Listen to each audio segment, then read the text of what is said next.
फिन पक्स' आयेनावहाय 20 बोसोरनि साजा फोसावबाय क'क्राझार बिजिरसालियावहाय। नोंथांमोना गोबां खौरांखौ मोनबाय जानांगौ बे सोर, केसा मालानिफ्राय सोलिदोंमोन, माब्रै, आं बेखौबो खौराङाव होनो थांगासिनो दङ जोबनायाव।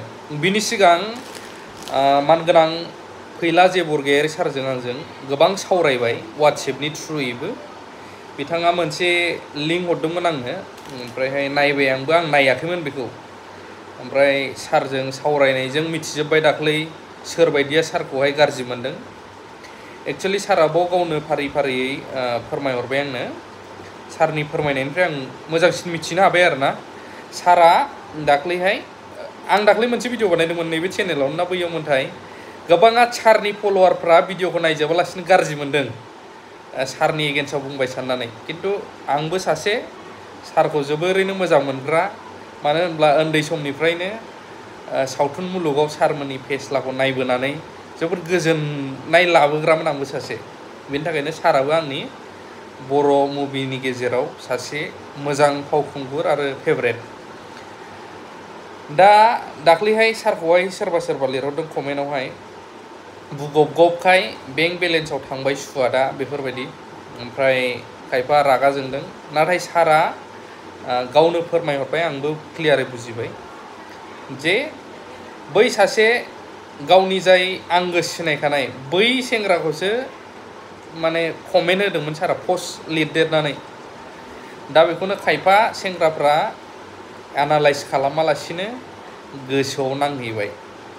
ओमफ्राय खायफा सासे सानैनि थाखायनो खायफायाबो नैलै बिदि लिरदों बिदि लिरदों बिदि जालांबाय।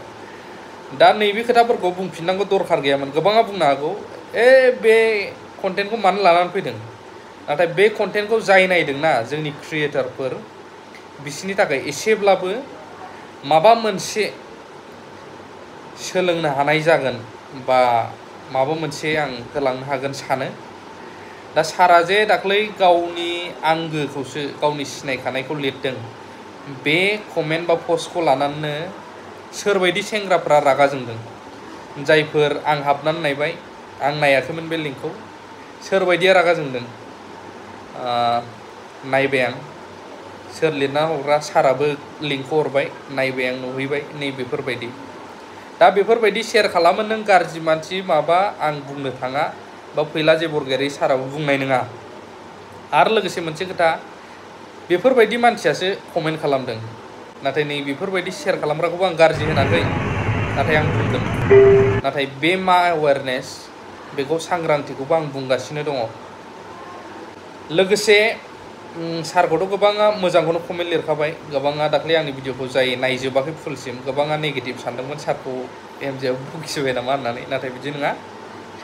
जाय बेखौहाय बखिनाय साननानै लागोन, बे मोनसे बुजायनायसो, नोंखागौबो आजिखालि।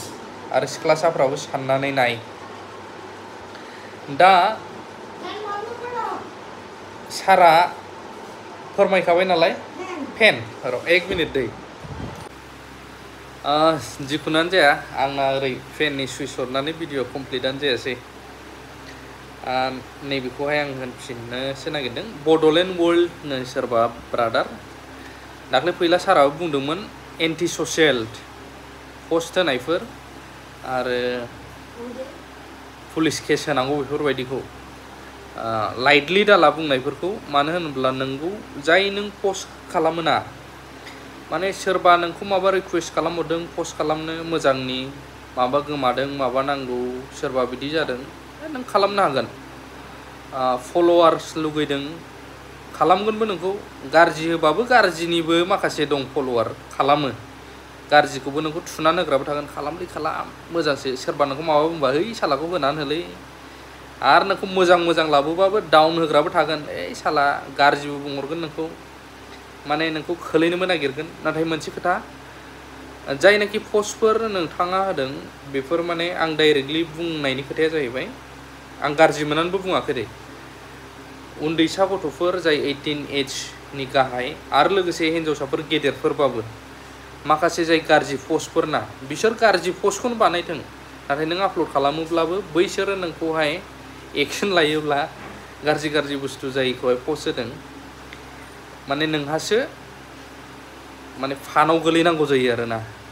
बेखायनो आं नैबे ब्रादारखौ बुंनायजों लोगोसे बै जायफोर आरो पस्ट खालामबावो जोंनि बर'फोरनि गेजेराव गोबां जाखांफु गोसो गुदुं सेंग्रासाफोर दङ सिख्लासाफोर दङ बैसोर बायदि मानसिफ्रा जाहाथे बेफोर पस्ट होनायनिफ्राय अवेरनेसखौ मोननो हायो गोजानाव थायो नङाबा सानसे समाव गोग्लैसोहैनोबो हागौ आरो माने बेफोर पस्टनि थाखायनो नैबे पक्स' आयेनफ्रावबो थांनांनो हागौ बेबायदि आरोना पस्ट होनाय बुस्थुआ बिराद डेन्जार बे मोजां पस्टखौ नों होनो हागोन नाथाय गाज्रि पस्टखौ नोङो मालाबाबो होनो हाया आरोना राइट गैया एज ए ल'नि मथेब्ला थ' बेखिनियानो दा मोनसे सिगांनिनो मा केस जानानै दंमोन उकिला मा फोरमायखो बेखौ नायदो नोंथांमोना आं देखायना होलांगोन फैला जे बरगयारि सारा जेखौ बुंदों इउथफोरखौ मटिभेट खालामनोसो बुङो आरो बिथाङा सासे ड्रामा खालामग्रा आरो लिरगिरिल' नङा बिथाङा सासे मोजां फावखुंगुरजों लोगोसे फोरोंगिरिबो बे थ' सोरबायदि मानसिया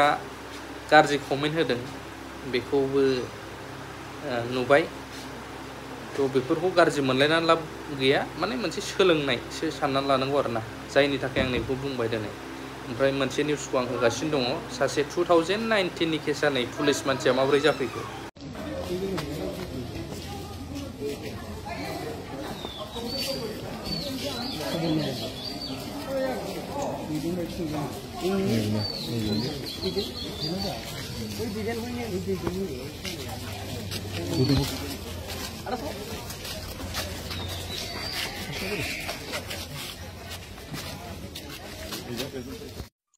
আজি রায় দিলে অনারেবল স্পেশাল জাজ জয়দেব কোচর আদালতে Bagribari PS case number 126/19 special case number 2120 আসামের নাম হল বঞ্জিত দাস আন্ডার সেকশন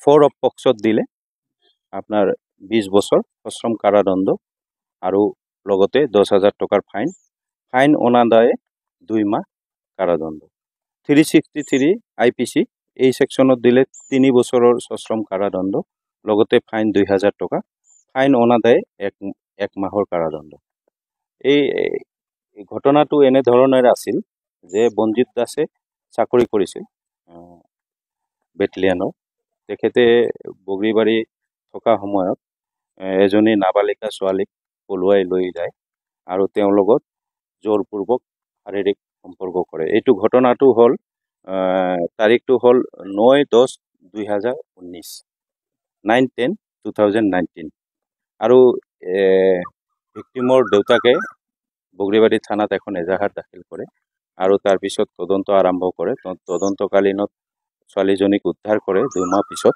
প্ৰায় 2 মাহ পিছত উদ্ধাৰ কৰে আৰু আসামিক কৰায়ত্ব কৰে আৰু এই কেছটো ইমান দিনে ট্ৰায়াল চলি আজি রায় প্রদান করে